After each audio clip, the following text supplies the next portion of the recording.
अच्छा, हामिद मीर साहब हमारे साथ हैं, बहुत सी बातें करनी है। मीर साहब क्या हाल है आपका? अच्छा मीर साहब, अब पाकिस्तान मुज़ाकरात की टेबल तक जाना चाहता है जहाँ कश्मीर और पानी और दीगर मसाइल पे भी बात हो और तजारत भी ज़ाहिर डिस्कस हो।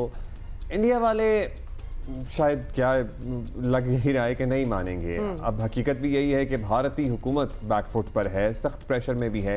क्या उम्मीद रखी जा सकती है कि इस दफ़ा वो मुज़ाकरात के लिए आएंगे या मोदी के होते हुए चांसेस कम ही हैं?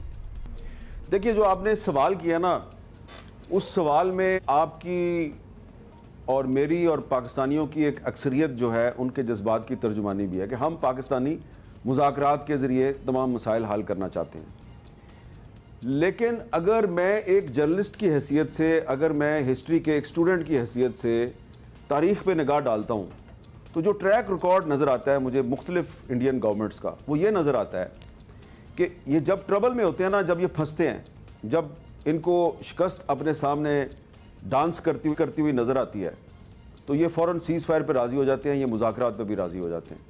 लेकिन उसके बाद फिर ये जो है वो मुज़ाकरात को आपके ख़िलाफ़ एक डिलेइंग टैक्टिक के तौर पे इस्तेमाल करते हैं। ये अब मैं शुरू से नहीं मिसालें नहीं देना चाहता आपको, टाइम नहीं मैं आपका ज़ाया करना चाहता। ये 1948 से ऐसा ही कर रहे हैं। और मैं आपको बताऊं कि ये जो अमेरिकन प्रेसिडेंट डोनाल्ड ट्रंप ने आपको जो मीडिएशन की ऑफ़र किया ना, ये पाकिस्तान के 68 ईयर्स ओल्ड स्टांस की विक्ट्री है।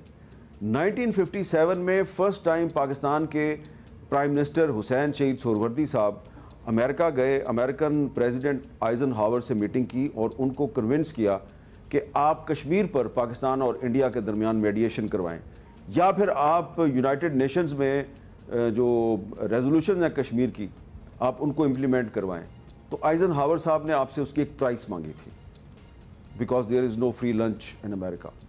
आइजनहावर साहब ने कहा कि आपके पेशावर के करीब एक एयर बेस है, उसको कहते हैं बडाबीर एयर बेस। वो एयर बेस हमें चाहिए क्योंकि हमने सोवियत यूनियन की जासूसी करनी है। तो सोहरावर्दी साहब ने उनको कहा कि ठीक है, अगर आप कश्मीर का मसला हल करने के लिए पाकिस्तान की मदद करेंगे, हम आपको एयर बेस दे देते हैं। और सोहरावर्दी साहब ने वो एयर बेस दे दिया अमेरिका को। लेकिन उसके बाद क्या हुआ कि फिर अमेरिका ने एयर बेस लेके सोवियत यूनियन की जासूसी तो शुरू कर दी, लेकिन कश्मीर पर हमारा ज़्यादा साथ नहीं दिया। 1962 में जब चाइना की और इंडिया की लड़ाई हुई, तो चाइना ने पाकिस्तान से कहा कि भाई वो इंडिया की सारी फ़ौज जो है वो कश्मीर के बॉर्डर से हट के हमारे बॉर्डर पे आ गई है, नो आपके लिए सिर्फ फ्री वॉक है, आपने बस जीपों में बैठ के, ट्रकों में बैठ के श्रीनगर जाना है और जाके आपने वहाँ पे पाकिस्तान का झंडा लगाना है। तो अमेरिका बीच में आ गया और अमेरिका ने उस वक्त के प्रेसिडेंट अयूब खान से कहा कि आप चाइना और इंडिया की लड़ाई में पार्टी ना बने और खामोश बैठें, हम मसला कश्मीर हल करवाएंगे। एक दफ़ा फिर अमेरिका ने वादा किया, लेकिन मसला हल नहीं हुआ। फिर 1965 में हमारी लड़ाई हो गई, फिर 1971 में हमारी लड़ाई हो गई। उस वक्त निक्सन साहब ने कोशिश की इंदिरा गांधी के साथ मामला तय करवाने की पाकिस्तान की, इंदिरा गांधी नहीं मानी। फिर ये चलता रहा। फिर 1999 में कारगिल की जंग शुरू हुई, तो क्लिंटन ने पाकिस्तान और इंडिया के दरमियान उस वक्त सीज़ फायर करवाया। फिर ये 6 साल पहले 2019 में जब अभिनंदन साहब को हमने गिरफ्तार किया, तो अगेन ट्रंप साहब अमेरिका के सदर थे, वो बीच में पड़े, अभिनंदन को वापस करवाया। लेकिन इंडिया ने आपके साथ मुज़ाकरात शुरू नहीं किए। मैंने आपको मिसालें दी हैं बाकायदा। 1962 जो है वो एक, उसमें पाकिस्तान ने न्यूट्रल रोल अदा करके एक एहसान किया इंडिया पे, एहसान किया, इंडिया ने एहसान फरामोशी की। उसके बाद 2019 में आपका पायलट जो है वापस करके आप पे फिर एक एहसान किया, आपने फिर एहसान फरामोशी की, मुज़ाकरात शुरू नहीं किए। अब हमने फिर एक दफ़ा फिर सीज़ फायर जो किया है, तो ये ट्रंप साहब ने मोदी को फेस सेविंग दी है। तीसरी मरतबा हमने एहसान किया है, हमने एहसानात की हैट्रिक कर दिया है। अब भी अगर मोदी साहब जो है वो मुज़ाकरात की टेबल पे नहीं आते ना, तो फिर इसका मतलब ये है कि वो अमेरिकन प्रेसिडेंट डोनाल्ड ट्रंप को बेवकूफ़ बनाने की कोशिश कर रहे हैं। तो डोनाल्ड ट्रंप साहब जो है वो इतनी ह्यूमिलेशन बर्दाश्त करेंगे, ये सोचने की बात है। और हम इंतज़ार करते हैं कि डोनाल्ड ट्रंप साहब जो है वो कब पाकिस्तान और इंडिया के मीनिंगफुल मुज़ाकरात शुरू करवाते हैं।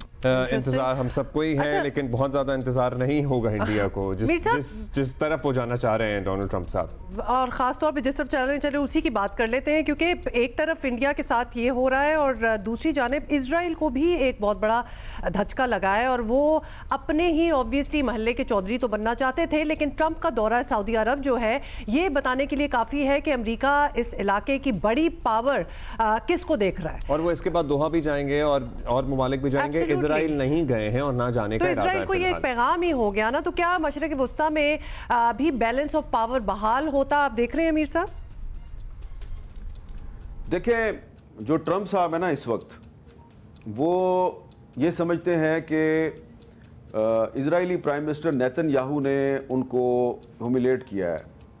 ट्रंप साहब ने एक ऐसी पोजीशन ली जो कि हमारे ख्याल में प्रो इजराइल पोजीशन थी, हमने उनको क्रिटिसाइज़ किया, लेकिन नेतन्याहू जो हैं उन्होंने ट्रंप साहब की तरफ से जो सीज़ फायर की अपीलें थीं उनको नहीं सुना और उन्होंने बमबारी जारी रखी, बेगुनाह फ़लस्तीनी औरतों बच्चों का कत्लेआम जारी रखा। तो जो ट्रंप साहब जो हैं गज़ा में कत्लेआम नहीं रुकवा सके, तो ये वो समझते हैं कि उनकी एक बहुत बड़ी नाकामी है। फिर उनकी एक दूसरी नाकामी आई यूक्रेन में। ट्रंप साहब का ख्याल था कि वो प्रेसिडेंट बनने के बाद यूक्रेन में सीज़ फायर करवा देंगे, तो यूक्रेनियन प्रेसिडेंट जो है वही उनकी बात नहीं सुन रहा था।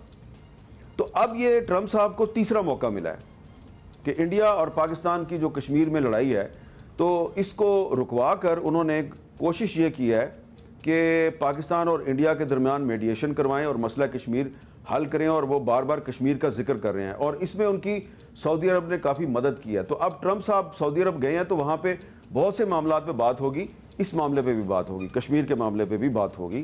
तो ये एक गोल्डन अपॉर्चुनिटी है अमेरिकन प्रेसिडेंट डोनाल्ड ट्रंप के लिए कि अगर वो किसी तरीके से मसला कश्मीर हल करवा देते हैं तो मैं तो ये मुतालबा करूँगा कि उनको नोबल पीस प्राइज़ दिया जाए, क्योंकि ये तो एक ऐसा मामला है, कश्मीर का मसला जो है उसकी वजह से साउथ एशिया जो है वो एक न्यूक्लियर फ्लैश पॉइंट बना हुआ है कई साल से।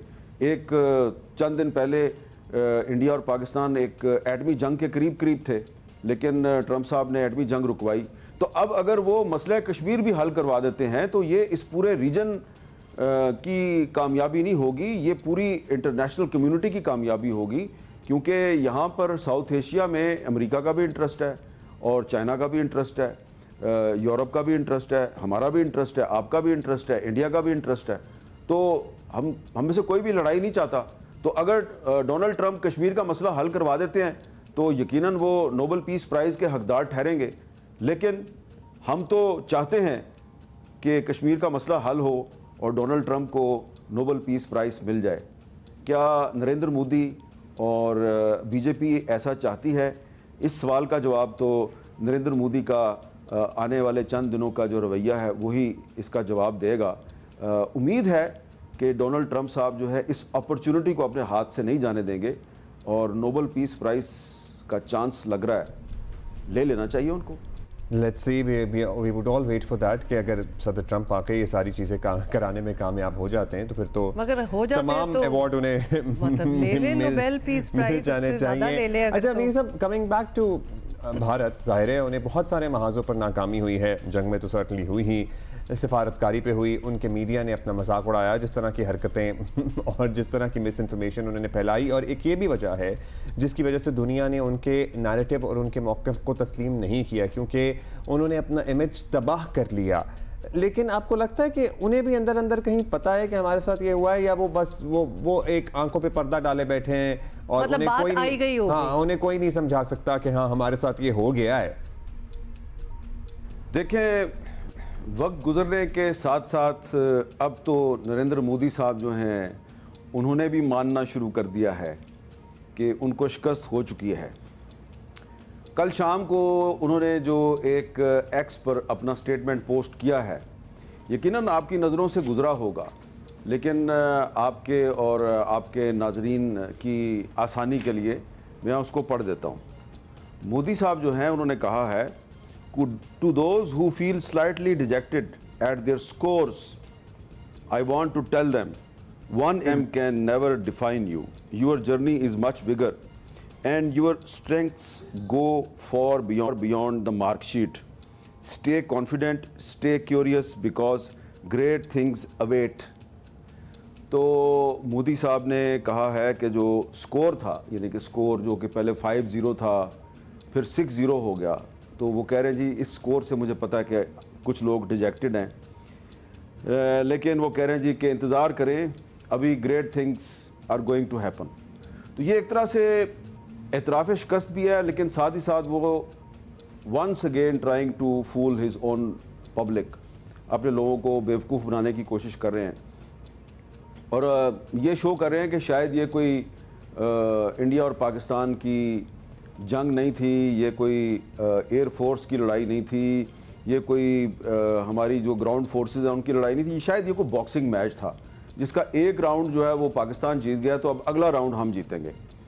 तो ये जो उनकी एक्स पे स्टेटमेंट है, इसमें बहुत सी चीज़ें जो हैं वो काबिल गौर हैं। एक तो ये कि उन्होंने मान लिया कि पहला राउंड हम हार गए, तो क्या अब वो अपनी पब्लिक को कह रहे हैं कि इंतज़ार करें, दूसरा राउंड हम जीतेंगे? तो दूसरा राउंड का मतलब यह है कि आप एक दफ़ा फिर उनको जंग की तरगीब दे रहे हैं और कह रहे हैं वेट करो, अगला राउंड हम जीतेंगे। तो इसका मतलब है कि फिर आपने जो सीज़ फायर किया है, वो आपने सीज़ फायर जो है वो सिर्फ रुसवाई से बचने के लिए किया है, क्योंकि आपको तो बहुत बुरी शिकस्त हो रही थी, तो शिकस्त से बचने के लिए आपने बीच में अमेरिका को डाला और आपने सीज़ फायर कर लिया। और ये क्या वैसा ही सीज़ फायर है जैसा कि आपने 1948 में भी किया था, जब अमेरिका भागा भागा जो है वो यूनाइटेड नेशंस में पहुंचा और सीज़ फायर करवा दिया, और उसके बाद फिर कभी भी आपने मसला कश्मीर हल नहीं किया।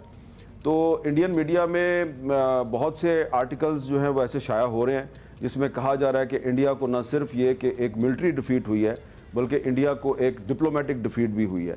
और ये न सिर्फ बहुत प्रोमिनेंट जर्नलिस्ट जो हैं वो ये आर्टिकल लिख रहे हैं, बल्कि उनके सोशल मीडिया पे बहुत से जो उनके इंटेलेक्चुअल्स हैं, उनके डिफेंस एक्सपर्ट हैं, वो भी कह रहे हैं कि हम तो ये जंग हार गए हैं। लेकिन हम जो है वो अभी भी उम्मीद करते हैं कि अमेरिकन प्रेसिडेंट डोनाल्ड ट्रंप साहब जो हैं, जिन्होंने कि मेडिएशन की ऑफ़र की है कश्मीर पे, वो मोदी साहब को समझाएंगे और उनको कहेंगे कि भैया ये बॉक्सिंग का मैच नहीं है, दूसरे राउंड के ख्वाब मत देखो, टेबल पे बैठो, टॉक्स के ज़रिए कश्मीर का मसला हल करो। Let's see and let's hope कि ऐसा ही हो। होपफुली हालांकि हमें कभी कभार लगता है ना सोच के कि मतलब ये मसला हल हो जाए तो क्या ही बड़ी बात होगी, और ये हो भी सकता है कि नहीं हो सकता, लेकिन पिछले 1-2 हफ्ते में हमने इतना कुछ होते हुए देख लिया है that I would say don't lose hope. इंशाल्लाह